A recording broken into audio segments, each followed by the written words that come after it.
এই রোমান সাম্রাজ্যের যে পাঁচিল আর কি, সরি ওদের যে ফোর্ট, সেইটা দেখতে পাবো। নমস্কার বন্ধুরা, আমি শিপ্রা ইংল্যান্ড থেকে বলছি। বিলেতি বঙ্কিনীর একটি ব্লগে আপনাদের সবাইকে স্বাগত। এই রাস্তাটা দিয়ে হেঁটে আসলাম। এবার ভাবছেন, আমার মনে একটা কোয়েশ্চেন এলো, এই যে বৃদ্ধ মানুষটা হেঁটে যাচ্ছে, উনি কিন্তু একাই আছে, সাথে একটা ডগ নিয়ে। এবার ভাবুন, এখানটায় তো সবার কাছে এই টাকা পয়সা কিছু না কিছু থাকে, আমরা যখন ঘুরতে আসি আর কি। তো এবার কেউ কি ধরে টাকা পয়সা ওনার থেকে নিয়ে নিতে পারে, বা ওনার কার্ড বা সোনার জিনিসপত্র যদি পড়া থাকে? এইখানটায় কিন্তু এইসব কেস একদমই হয় না। না হওয়ার কারণ হলো, এইসব জায়গায় এত সিসিটিভি বসানো যে এইসব যেহেতু ট্যুরিস্ট প্লেস, আর এই দিকটায় আসলেই মানে কারা আসছে, কোত্থেকে আসছে, গাড়ির নাম্বার, এবার গাড়ি ছাড়া তো আর এমনি এখানটা চলাফেরা করা যায় না। তাতে কিন্তু সমস্ত কিছু নখদর্পণে থাকে গভর্নমেন্টের। তাই জন্যে ওই মানে ক্রাইম হওয়ার ব্যাপারটা খুব কম। কারণ আমিও যখন দেখি কখনো কখনো যে একদম পুরো মানে বয়স্ক লোকগুলো তাদের ছোট ছোট কুকুর ছানাকে নিয়ে এখানটায় ঘোরাঘুরি করছে, তখন মনে হয় কি এদের কি কেউ চুরি চামাটি করে নেয় না, খুন খারাপি করে দেয় না? বাট এগুলো কিন্তু হয় না, মানে খুব কম, খুব। তো আমরা এখন যেই জায়গাটায় এসছি, এটা একটা হাইকিং প্লেস। আগেও যেমন আপনাদের হাইকিংয়ে নিয়ে গেছি, এখানেও তাই। তো এই যে মোটামুটি এইটা হচ্ছে ম্যাপ, ওই জায়গাটাই আমরা যাব। অনেকগুলো রাস্তা আছে, আমরা গুগল দেখে যাওয়ার চেষ্টা করছি যে কোন দিকটায় আমরা যাব। সেই রোমানদের কথা মনে আছে, যারা ভারত শাসন করেছিল? সেই রোমরা কিন্তু ইংরেজদেরকেও শাসন করেছিল। একবার ভাবুন, যে ইংরেজ পুরো পৃথিবীকেই প্রায় শাসন করেছিল, তাদেরকেও শাসন করেছিল এই রোমানরা। আজ সেখানেই আপনাদেরকে নিয়ে যাচ্ছি, আর যেতে যেতে যা দেখছি তাই রইল। এখানটা হচ্ছে কি পাখি আছে, যেহেতু এখানটা একটা ছোট্ট একটা জলাশয়ের মতো, তো তার পাড়ে কি পাখি রয়েছে সেইগুলো সব দেওয়া রয়েছে। এটা কি দারুণ, একদম চাঙ্গা কাঠ দিয়ে বানিয়েছে। বাবা, এখানটা বসে বসে মানুষ দেখবে নাকি? আর দূরটা কিন্তু দারুণ লাগছে দেখতে। আর ওইটা কিন্তু উইন্ড মিল। সেই পুরানো দিনে দেখা যায় না, সেই পুরানো দিনে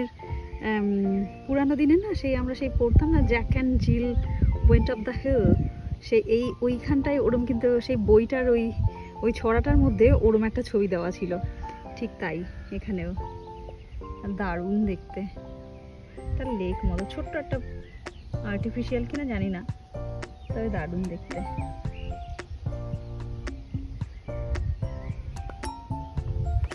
আর ওই বেবিগুলো থেকে আমি আদর খেলাম এখন, ওই ডগ বেবিগুলো। আমার না ডগ হেভি লাগে। আমি রাস্তা দিয়ে যতবার হাঁটছি, মানে যত ডগ আসছে, সবাই কিন্তু আমায় আদর করে করে তারপরে যাচ্ছে। আদর না করে কিন্তু কেউ যায় না। ঠিক আছে, এবার কুল হয়েছে নাকি?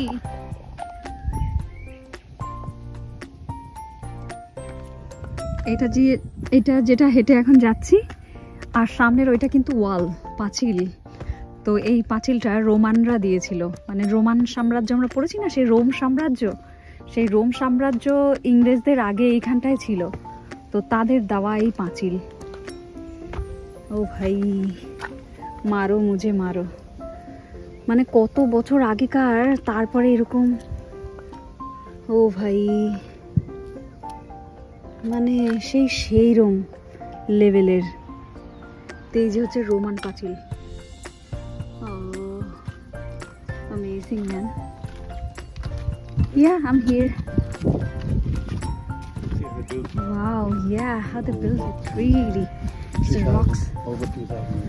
Oh, আমার বর বলছে এটা হচ্ছে 2000 সালেরও বেশি টাইম ধরে এটা রয়েছে। দেখুন কিভাবে রোমানরা এরকম পাঁচিল দিয়ে রেখে দিয়েছিল। সবুজ অংশ যেটা দেখতে পাচ্ছেন, এই জায়গাটাতেই ছিল সেই ফোর্ট। আর এই ফোর্টটার নাম হচ্ছে বার্গ ক্যাসেল। মানে ওই ক্যাসেলটাকেই রক্ষা করার জন্য কিন্তু এই চারপাশে পাঁচিল দেওয়া। সত্যি ভাবা যায়, এত বছর আগে, মানে প্রায় 2000 বছর আগে কিন্তু এই ফোর্টটা তৈরি করা। আর এখনও দেখুন পাঁচিলটা কেমন টিকে আছে, আর সেরম জাবদা, জানেন, একদম শক্ত। আমি না এখান থেকে একটা পাথর নিয়ে যাব। আমি যেখানে যাই মোটামুটি একটুখানি হিস্ট্রির দেখা পেলে বা জিওগ্রাফির দেখা পেলে আমি না আমার স্কুলের জন্য খুব ভাবি। আমার মনে হয় আমার সময় আমি যদি লাইভ কিছু পেতাম এরকম, যেটা আমায় দেখিয়ে আমার হিস্ট্রি টিচার বা জিওগ্রাফি টিচার বলতো এইটা রোমান সাম্রাজ্য থেকে জানো, এইটা ওখান থেকে জানো, তবে দারুণ হয়তো বেশি মনে রাখতে পারতাম আর সেটা ভালোভাবে মনে রাখতে পারতাম। তো আমি এখান থেকে একটা পাথর নিয়ে যাব, যেটা আমি আমার স্কুলে দেব। যেমন আমি যখন ইয়েতে গেছিলাম, ইজিপ্টে গেছিলাম, ইজিপ্টের সেই কোথা থেকে জানো, ওখান থেকে আমি পাথর নিয়ে এসেছিলাম, যে ইজিপ্টের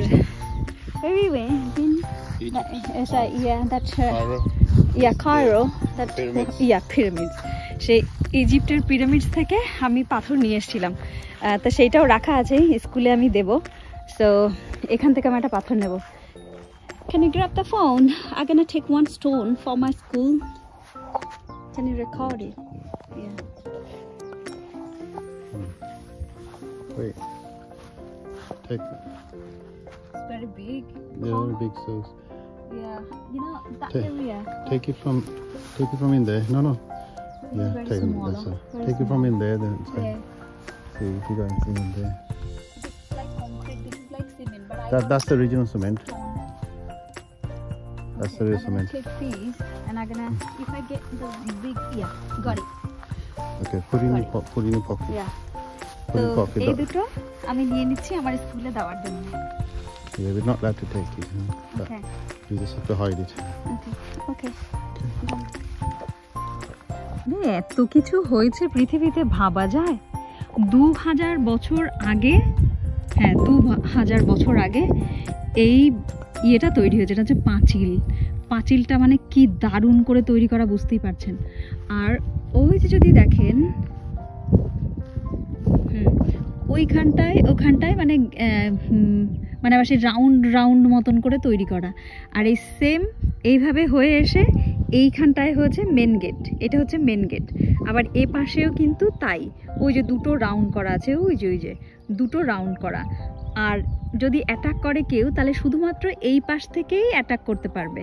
আর এটা হচ্ছে সেই রোমানদের পাঁচিল, রোমানরা বানিয়েছে 2000 বছর আগে। রোমান সাম্রাজ্য এখানটায় গড়ে উঠেছিল ইংরেজদের দেশে। আর এইটা হচ্ছে মেন গেট। আর যদি অ্যাটাক করতে হয় তাহলে এই পাশ থেকেই অ্যাটাক করতে হবে। তার কারণ হলো এর পেছনে রয়েছে নদী, তো নদী পার হয়ে আসা সম্ভব নয়। অতএব যদি অ্যাটাক করতেই হয় তবে এইখান থেকে অ্যাটাক করতে হবে। আর এই পাঁচিলটাই শুধু কিন্তু এখন আছে, আর কিন্তু কিছু নেই। কারণ এদের যা বিল্ডিং ছিল, যে ফোর্ট তৈরি করেছিল, যেটাকে প্রোটেক্ট করার জন্যেই এইখানটায় এত কিছু করা, সেই বিল্ডিংগুলো এইখানটায় ছিল। এই ফাঁকা এখন যে ঘাস হয়ে রয়েছে এই জায়গাগুলোই সেই বিল্ডিং ছিল। তো বিল্ডিংগুলো ভেঙে পুড়ে মানে ইংরেজরা সেগুলোকে পুড়িয়ে দিয়েছে, নষ্ট করে দিয়েছে সব, কিন্তু সেই পাঁচিলটা রয়ে গেছে।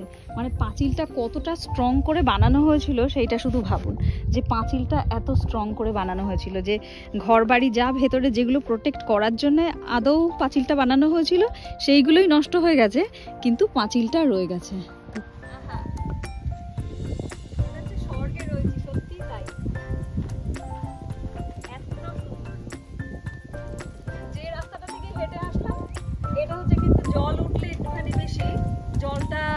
জলটা উঠে যায়, তাই জন্য এই যে গাছগুলো, এগুলো পুরো জলজ গাছ, জলেই জন্মায়। এগুলো ওই হোগলা শ্রেণীর গাছ। আর ওই যে উপরে কাসেলের পাঁচিল আর ওইগুলো আমরা ছেড়ে এলাম। আর এই দিকটা তো এরকম জলাভূমি দিয়ে হেঁটে এসে, আর এই দিকটাই হচ্ছে সেই আসল জলাভূমি, যে এইটার জন্যেই পেছন থেকে কিন্তু কেউ ওদেরকে অ্যাটাক করতে পারতো না, রোমানদেরকে। যা অ্যাটাক করার সামনে, তাই জন্যই সামনে পাঁচিল দেওয়া হয়েছিল, এই জায়গাটায় পাঁচিল দেওয়া হয়নি।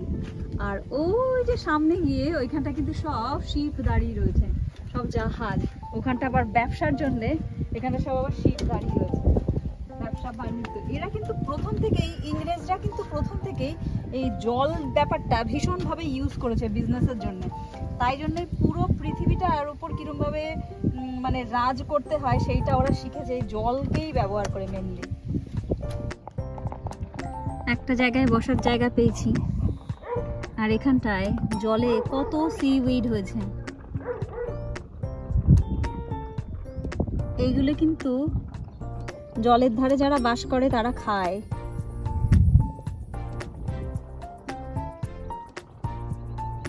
মানে এগুলো খাবার হিসেবে গণ্য হয়। বাড়িতে ফিরতে ফিরতে দেখি রাস্তার ধারে একটা বাড়ির সামনে কি সুন্দর বেতো শাক হয়েছে, তাই একটু চুরি করে নিলাম। আর এখানে কিন্তু অনেক চেনাশোনা গাছ দেখছি, যেমন এই গাছটাই দেখুন, এইটা কিন্তু মূলো গাছ।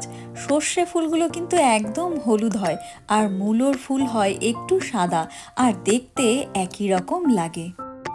আমরা যেখানেই যাই সেখানে গেলেই কিন্তু আমার ছেলেকে আবার ভিডিও কল করে সব কিছু দেখাতে হয়। এখন আমার বর সেই ডিউটিটা করছে আর আমি বানাচ্ছি ভিডিও। আর এখন বাড়িতে গিয়ে চটাপট একটুখানি রান্না করে নেব। আর আজকের রান্নাটা কিন্তু দারুণ ইন্টারেস্টিং, আমি আশা করি আপনাদের দারুণ লাগবে। আপনাদের হয়তো মনে আছে আগের বারও আমি সেম জিনিসটাই করেছিলাম, এবারও তাই, চিকেন রোস্ট। পুরো চিকেনটা আমি একটুখানি পিস করে করে নিয়েছি, দেখুন কেটে কেটে কয়েকটা কাট লাগিয়ে নিয়েছি। কাট লাগিয়ে তার মধ্যে সমস্ত মশলা আর একটুখানি বাটার, আর এই যে সবুজ সবুজ যেগুলো দেখা যাচ্ছে এগুলো পুদিনা পাতা আর ধনে পাতা বাড়ি থেকে নিয়ে এসেছিলাম সেই বাগানের, সেইগুলো দিয়ে সুন্দর করে মাখিয়ে পেঁয়াজ রসুন, পেঁয়াজটা গোটা দিয়েছি, রসুন আদা লঙ্কা সব পেস্ট সব এর সাথে মেখে রেখে দিয়েছি। মেখে খানিকক্ষণ এই যে রেখে দিয়েছি রেস্টে, প্রায় আধ ঘন্টা হয়ে গেল। আর এখানটা দেখুন আলু দিয়েছি, গোটা গোটা আলু। আর যেহেতু ওভেনটা অনেক ছোট জায়গা, মাশরুম দেওয়ার ইচ্ছে ছিল, কিছু ভেজিটেবল দেওয়ার ইচ্ছে ছিল, দিতে পারলাম না। আর এর মধ্যে কিন্তু সবচেয়ে যেটা দরকারি জিনিস সেটা দিয়েছি হচ্ছে দই। তো দই দিয়ে বাটার দিয়ে সমস্ত কিছু হাত দিয়ে পুরো চটকে মেখে এটা পুরো একদম মাসাজ করে নিয়েছি। আর এই গোটা সবজিগুলো দিচ্ছি, আলু আর পেঁয়াজ, আর গোটা কয়েকটা রসুনও দিয়েছি এর মধ্যে ঢুকিয়ে ঢুকিয়ে। আপনারা চাইলেও ঠিক এরকম করে দিতে পারেন। আর অনেক সবজি দেওয়া যায়, যেমন মাশরুম, তারপরে যদি ব্রোকলি থাকে ব্রোকলি, সমস্ত কিছু দেওয়া যায়। আমার রয়েছে ব্রোকলি, তারপরে এমনি ফুলকপি, বাট জায়গা নেই বলে দিতে পারছি না। এইবার এইটা ওভেন গরম হতে দিয়েছি। এই ওভেনটা একটুখানি গরম হবার পর তারপরে ওইটা আমি এর মধ্যে চালিয়ে দেবো।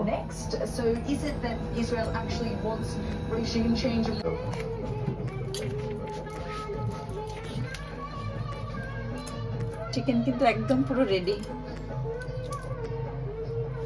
পুরো স্কিনটা কিন্তু দারুণ ক্রিস্পি হয়ে যায়, এটাও তাই হয়েছে।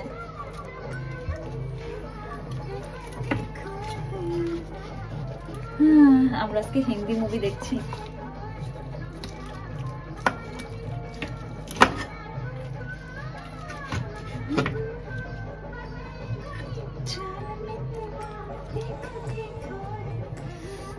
আলুগুলো দারুণ সুন্দর সিদ্ধ হয়ে গেছে। এবার এই যে গ্রেভিটা রয়েছে, এই গ্রেভিটা আমি স্পুন দিয়ে এর মধ্যে খানিকটা তুলে দেবো, তুলে দিয়ে ব্যাস রেডি। এরকমই হয় খেতে, আর খেতেও হেভি টেস্টি হয়। Thank you husband.